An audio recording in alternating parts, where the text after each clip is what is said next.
Halo teman-teman, Assalamualaikum. Selamat datang di podcast IAIN Langsa. Perkenalkan, nama saya Septari Handayani dari Prodi Perbankan Syariah, Fakultas Ekonomi dan Bisnis Islam. Melalui podcast ini, saya akan membahas salah satu UMKM yang terkenal di Kecamatan Pangkalan Susu, Kabupaten Langkat. Ternyata di kampung tersebut penuh dengan pengusaha-pengusaha kecil yang ternyata popularitasnya tidak sekecil itu. Salah satunya di Desa Sumisiur. Di desa Sungai Siur ini terdapat pabrik kerupuk Bandung. Pabrik kerupuk Bandung ini dimiliki oleh seorang ibu yang bernama Ibu Wagirah, yang berusia 50 tahun. Pabrik ini dimulai beroperasi pada tahun 2017 dan sudah berdiri sekitaran 5 tahunan. Beliau memiliki beberapa karyawan yang bekerja menjualkan kerupuknya berkeliling kampung di berbagai daerah. Kerupuk ini diperjualbelikan dari mulai Kabupaten Langkat, Medan, hingga Aceh, salah satunya seperti Kota Langsa. Adalah suatu jenis makan kering yang terbuat dari bahan-bahan yang mengandung pati cukup tinggi. Pengertian lainnya menyebutkan bahwa kerupuk merupakan jenis makan kecil yang mengalami pengembangan volume membentuk produk yang porus dan mempunyai densitas rendah selama proses penggorengan. Demikian juga produk ekstruksi akan mengalami pengembangan pada saat pengolahannya. Kerupuk didefinisikan sebagai jenis makanan kering yang terbuat dari bahan-bahan yang mengandung pati cukup tinggi.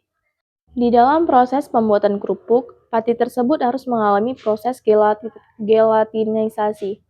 Akibatnya, adanya perubahan atau penambahan air serta memperlakukan pemanasan terhadap adonan yang terbentuk. Adonan dibuat dengan mencampurkan bahan-bahan utama dan bahan-bahan tambahan yang diaduk hingga diperoleh adonan. Kerupuk Bandung yang diproduksi di pabrik Wagirah memproduksinya masih menggunakan cara tradisional.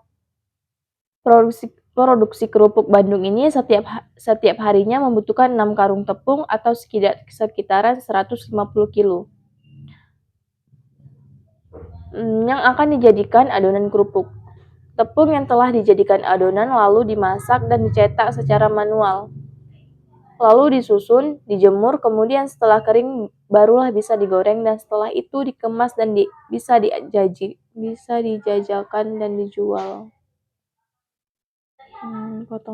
Namun apabila musim hujan, maka penjemuran kerupuk akan terhambat, tetapi Bu Wagira ini memiliki mesin pemanggang putar yang mereka buat sendiri untuk mempercepat proses penggilingan kerupuk.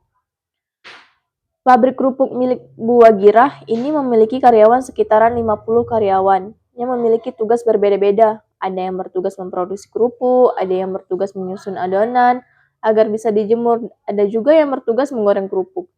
Ada yang bertugas mengemas kerupuk yang sudah digoreng ke dalam plastik dan ada juga yang bertugas menjual kerupuk dengan cara berkeliling.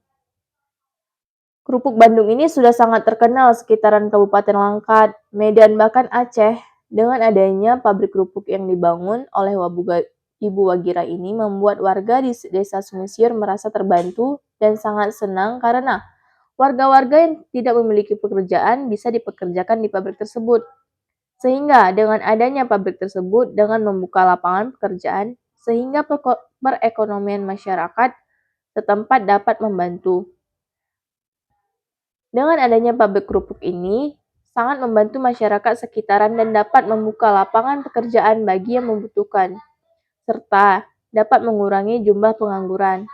Selain itu, karyawan-karyawan yang awalnya bekerja di pabrik Wagirah perlahan-lahan sudah memiliki bangunan usaha pembuatan kerupuk sendiri karena sudah memiliki modal. Tetapi hal tersebut tidak menjadi suatu permasalahan, mereka juga bersaing secara sehat. Dan kini desa Sumisiur terkenal dengan desa penghasil kerupuk yang sangat renyah dan enak. Semoga informasi tersebut dapat bermanfaat ya teman-teman. Sekian dari podcast dari saya. Terima kasih. Assalamualaikum warahmatullahi wabarakatuh.